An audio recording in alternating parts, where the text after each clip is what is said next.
Ito ang Tagalog Recap. Ngayong araw ipapaliwanag ko sa inyo ang kwento ng isang fantasy at horror film na Legion. May mga spoilers, kaya ingat. Isang gabi, 2 araw bago ang Pasko, nang ang isang lalaki na tila duguan ay nahulog mula sa langit. Ang lalaki, si Michael, ay nagtanggal ng kanyang damit at ang mga pakpak ay lumabas mula sa kanyang likod. Kumuha siya ng isang malaking kutsilyo, sinugatan ang kanyang laman at tinatanggal ang kanyang mga pakpak. Siya ay sumisigaw sa paghihirap habang ang isang halo ay lumitaw sa itaas ng kanyang ulo. Pumasok siya sa isang bodega at sinimulang gamutin ang kanyang mga sugat. Pagkatapos ay tumungo siya sa isang silid na puno ng mga baril. Isang pares ng pulis na nagpapatrolya ang nakita ang pagsabog at si Michael ay lumabas mula sa apoy. Itinutok ng mga pulis ang kanilang mga baril kay Michael at sinabi sa kanya na bitawan ang kanyang mga hawak na bag. Ang kanilang mga radyo ay nagsimulang tumunog at narinig ito ni Michael. Sinabi niya na nagsisimula na ito at wala na sila pang natitirang oras. Lumapit ang isa sa mga pulis kay Michael, ngunit natalo siya ni Michael. Ang isa pang pulis ay biglang nagsimulang manginig at bigla itong huminto. Ang mga mata ng pulis ay lumaki at naging itim. Kasabay nito ang pagtalas na kanyang mga ngipin. At sinabi kay Michael na sinuway niya ang mga utos. Sinagot ni Michael na sinunod niya ang kanyang sariling mga utos at ipinahayag ng pulis na mamamatay si Michael kasama ang bata. Ang pulis ay nagsimulang bumaril, ngunit si Michael ay nakaiwas at bumaril pabalik. Ang pulis ay bumagsak at si Michael ay nagmaneho palayo. Isang binata na si Jeep ang gumising ng madaling araw at tinawag siya ng isang dalagang buntis, si Charlie. Magkasama silang nakaupo at tinanong ni Charlie si Jeep kung mayroon na naman siyang masamang panaginip. Sinabi ni Jeep na oo at sinabi sa kanya ni Charlie na kailangan niyang hindi mag-alala tungkol sa kanyang ama. Sinabi ni Jeep na ang tanging bagay na inaalala niya ay siya at tinukso siya ni Charlie. Nag-alok si Jeep na tulungan siyang palakihin ang bata nang magkasama, ngunit sinabi sa kanya ni Charlie na kailangan niyang ihinto ang pag-aalala tungkol sa kanya. Kinabukasan, binuksan ni Bob, ama ni Jeep, ang kanyang kainan at pinalo ang telebisyon upang makakuha ng mas magandang signal. Isang lalaking may kawit na kamay, si Percy, ang nang-aasar kay Bob. Isang suwail na batang babae, si Audrey, ang nakatayo sa tabi ng jukebox machine. At ang kanyang ina, si Sandra, ay nagpahayag sa kanyang sama ng loob sa paraan ng pananamit ni Audrey. Ang asawa ni Sandra na si Howard, na inis sa mga sinabi ni Sandra, ay tinanong si Audrey kung ano ang iniisip ng kanyang ina at si Audrey ay sarcastic na sumagot tungkol dito. Si Kyle, na nasisiyahan sa kanyang pagmamaneho, ay nakitang nasa 50 milya ang pinakamalapit na serbisyo ng sasakyan. Naisipan niyang huminto sa kainan. Nakita niya ang isang buntis na si Charlie habang naninigarilyo. Binati siya ng isang maligayang Pasko. Pagkatapos ay humingi siya ng direksyon at napagtanto niyang napalayo siya sa kanyang pupuntahan. Pagkatapos ay pumasok sina Charlie at Kyle sa kainan. Hiniling ni Kyle na gamitin ang telepono ni Bob at tinanong ni Howard si Bob kung kailan matatapos ayusin ang kanilang sasakyan dahil naghihintay na sila ng napakatagal. Sinuri ni Bob si Jeep at nakitang hindi niya ginagawa ang kotse kundi abala siya na ayusin ang crib para sa sanggol ni Charlie. Lumabas si Jeep at sinundan siya ni Bob. Sinasabi sa kanya na kailangan niyang ihinto ang paghabol kay Charlie. Sumagot si Jeep, nagsasabi na siya ay nagkakaroon ng nakakatakot na bangungot tungkol kay Charlie, kung saan ang mga kakilakilabot na bagay ay nangyayari sa kanya ng paulit-ulit. Sabi niya, nakakaramdam siya na kailangan niyang pangalagaan si Charlie. Iniisip ni Bob na nagkakamali si Jeep sa paghahabol kay Charlie at sa tingin niya ay mas mabuting umalis na si Jeep sa kainan para maghanap ng mas magandang buhay.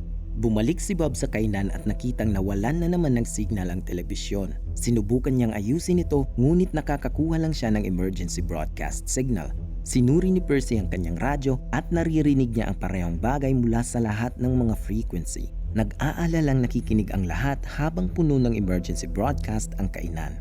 Sa opisina ni Bob, sa wakas ay natawagan ni Kyle ang kanyang dating asawa na nagsasabing darating siya sa susunod na araw para sa kanilang pagpirma sa diborsyo. Hiniling niyang kausapin ang kanyang anak, ngunit naputol ang tawag. Sinusubukan niyang muling tumawag, ngunit patay na ang mga linya ng telepono.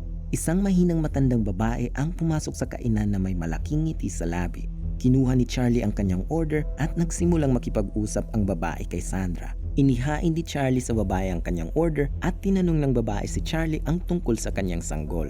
Nagtanong siya tungkol sa ama at tinanong si Charlie kung paano niya mapapalaki ang sanggol ng nag-iisa. ngunit sinabi sa kanya ng babae na masusunog ang sanggol. Narinig ito ng lahat sa kainan at sila ay tumingin sa matandang babae. Humakbang si Charlie at masayang nilamon ng babae ang kanyang pagkain na ngayon ay dinudumog ng mga langaw. Sinubukan ni Sandra na kausapin ang babae ngunit sumagot ang babae at ininsulto si Sandra. Tumayo si Howard para kausapin ang matandang babae ngunit kinagat siya sa leeg nito at nakakuha ng malaking tipak ng laman.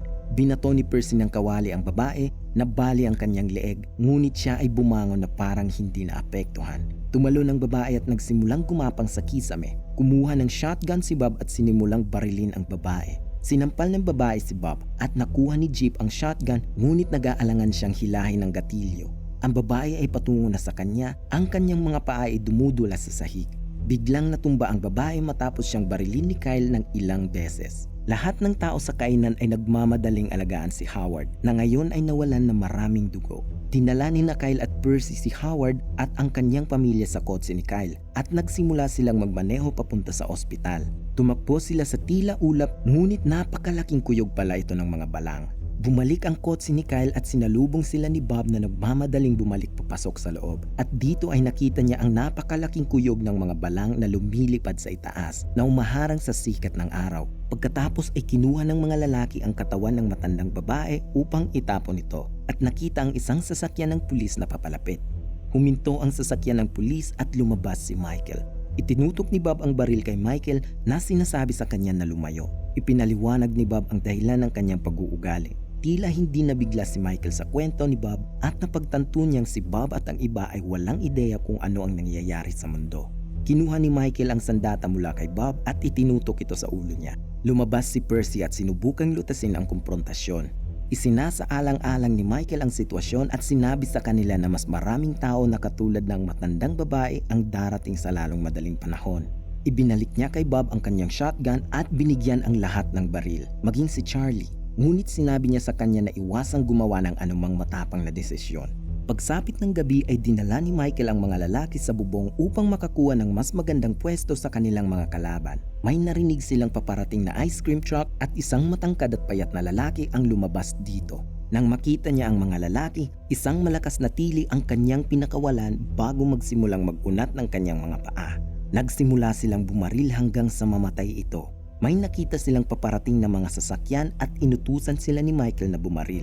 Huminto ang mga sasakyan at lumabas ang lahat ng mga driver at nagsimulang maglakad patungo sa kainan. Inutusan sila ni Michael na huwag hihinto sa pagpapaputok at sinabing hindi na mga tao ang kanilang mga kalaban.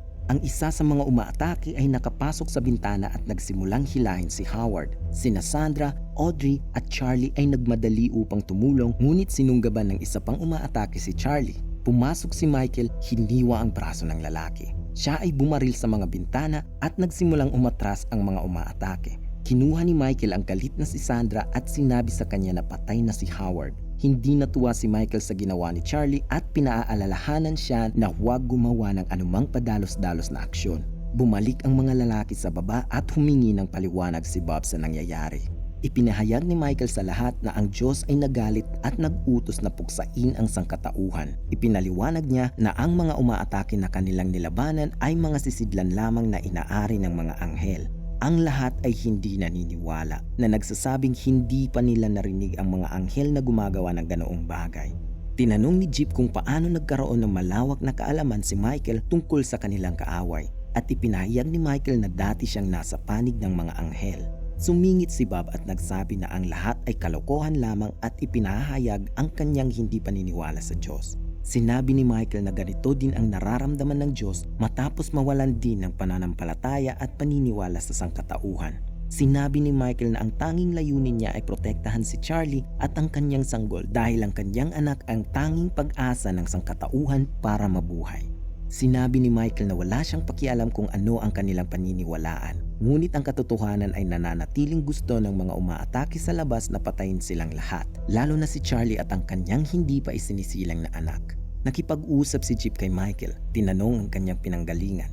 Sinabi ni Michael na siya ay isang general sa hukbo ng Diyos na nagpasya na suwayin ang kanyang salita matapos siyang bigyan ng utos na hindi niya pinaniniwala ang tama. Tinanong ni Jeep si Michael kung paano niya napanatili ang pananampalataya. Sinabi ni Michael na kahit na ang mundo ay puno ng puot at kadiliman, nakikita pa rin niya ang mga sulyap ng pag-asa sa mga taong ayaw sumuko.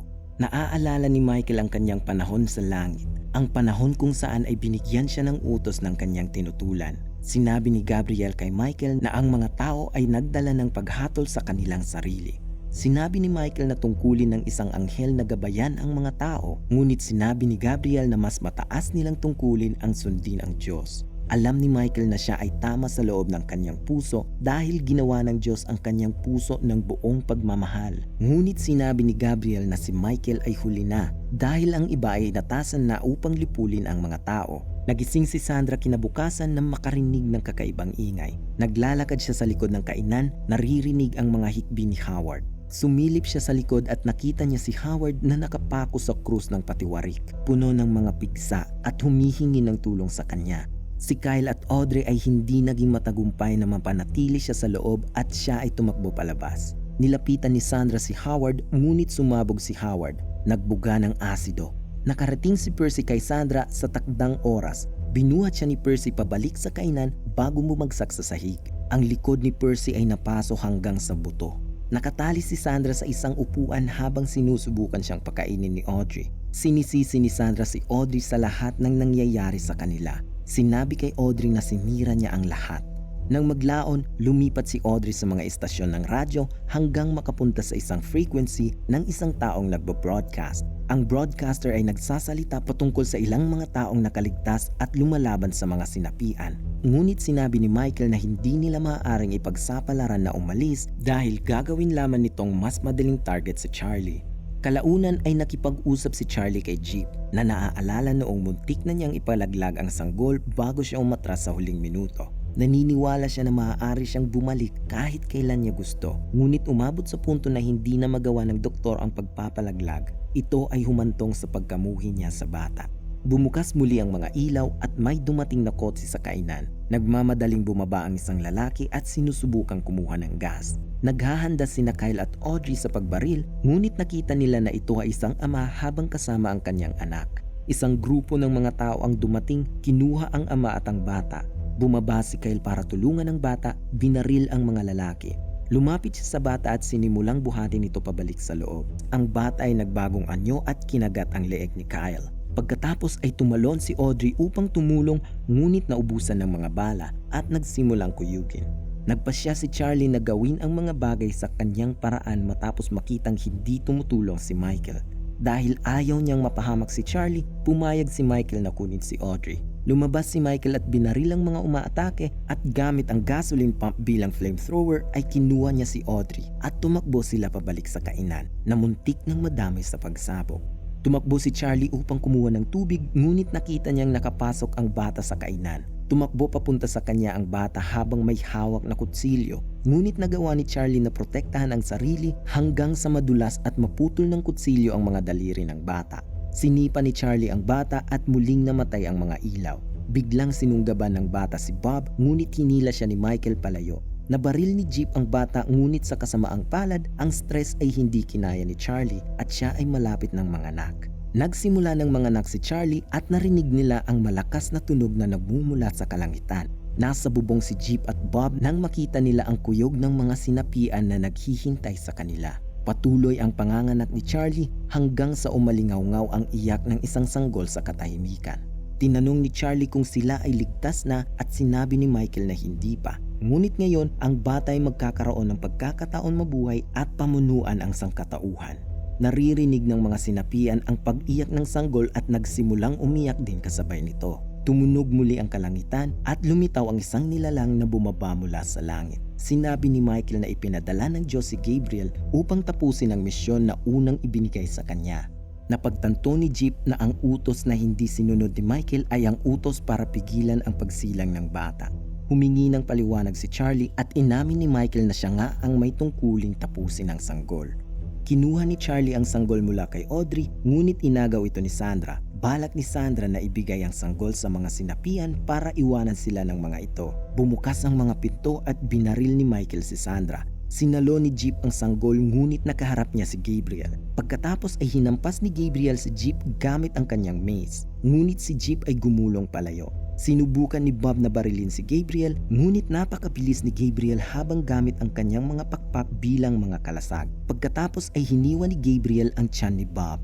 Pinigilan ni Michael si Jeep sa pagtulong, sinabi sa kanya na dapat siyang umalis kasama si Charlie upang panatilihing ligtas ang sanggol sa pamamagitan ng pagsunod sa kautusan. Si Michael, Audrey at Charlie ay dahan-dahang pumunta sa sasakyan ng pulis, habang ang lahat ng sinapian ay huminto at pinadaan sila.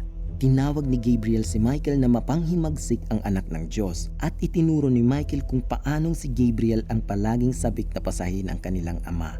Nagulat si Gabriel nang makitang walang pakpak si Michael at sinabi sa kanya na ang kanyang pagsuway ay parurusahan. Sinabi ni Michael na kung anuman ang mangyari sa kanya ay hindi na importante dahil ipinanganak na ang bata. Nakipagbati si Michael kay Gabriel, ngunit tumanggi si Gabriel at nagsabing wala ng ibang paraan. Naghahanda ang dalawa na makipaglaban habang papaalis sina Jeep. Ginamit ni Michael ang kanyang mga baril, pinaputukan si Gabriel habang sinusubukang tamaan ni Gabriel si Michael. Nasugatan ni Gabriel si Michael gamit ang kanyang mga pakpak, ngunit si Michael ay nakatalon sa likod ni Gabriel at sinakal siya. Kinuha ni Gabriel ang kanyang mace at sinaksak si Michael. Bumagsak si Michael sa lupa at napaluha si Gabriel habang pinapanood ang pagkamatay ng kanyang kapatid. Si Michael pagkatapos ay nag-ilaw bago tuluyang maglaho. Habang nagmamaneho si Jeep, napansin niya ang mga markang lumalabas sa kanyang bisig at nauunawaan niyang ito ang mga gabay ni sinabi ni Michael. Natagpuan ni Gabriel si Bob na buhay pa, ngunit si Bob ay naglalabas ng gas. Hinayaan itong mapuno ang silid bago ito sinindihan ng kanyang lighter. Si Gabriel ay lumipad palayo, ngunit isang napakalaking bola ng apoy ang bumalot sa kainan kasama ang mga sinapian sa labas. Inakala ni Jeep, Charlie at Audrey na nakatakas na sila nang biglang dumating si Gabriel. Sumugod si Gabriel sa kanilang sasakyan at halos mahawakan niya ang sanggol. Binilisan ni Jeep ang pagpapatakbo at hinawakan ni Audrey si Gabriel. Sinigawan ni Audrey si Jeep na paandarin ang preno at ginawa niya ito. Kaya tumalsik sina Audrey at Gabriel pasulong. Ang sasakyan pagkatapos ay bumagsak sa isang kanal. Ang sanggol at si Charlie ay mahimalang nakaligtas at dinala sila ni Jeep sa isang bundok. Pagkatapos ay lumitaw si Gabriel, ngunit si Jeep ay sumakay kay Gabriel at itinulak silang dalawa sa isang bangin. Naghahanda si Gabriel na saksakin si Jeep, ngunit lumitaw si Michael na nagligtas kay Jeep. Hindi makapaniwala si Gabriel sa kanyang mga mata dahil si Michael ay hayagang sumuway sa kanilang lumikha, ngunit muling nabigyan ng buhay na walang hanggan. Sinubukan ni Gabriel na hampasin si Michael, ngunit si Michael ay masyadong mabilis. Hiniwa si Gabriel bago niya ito napansin. Pagkatapos ay iniligtas ni Michael ang isang sugatang Gabriel. Umalis si Michael, sinabi kay Jeep na siya ang tunay na tagapagtanggol. Tinanong ni Jeep kung magkikita pa ba sila at sinabi ni Michael na panatilihin niyang buhay ang kanyang pananampalataya. Pagkatapos ay nahanap ni Jeep at Charlie ang ligtas na lugar kung saan nakahanda silang palakihin ang nag-iisang pag-asa ng sangkatauhan. Subscribe para sa mas maraming video na katulad nito. Pindutin ang notification bell at mag-iwan ng like dahil malaking tulong ito sa channel. Salamat sa panonood.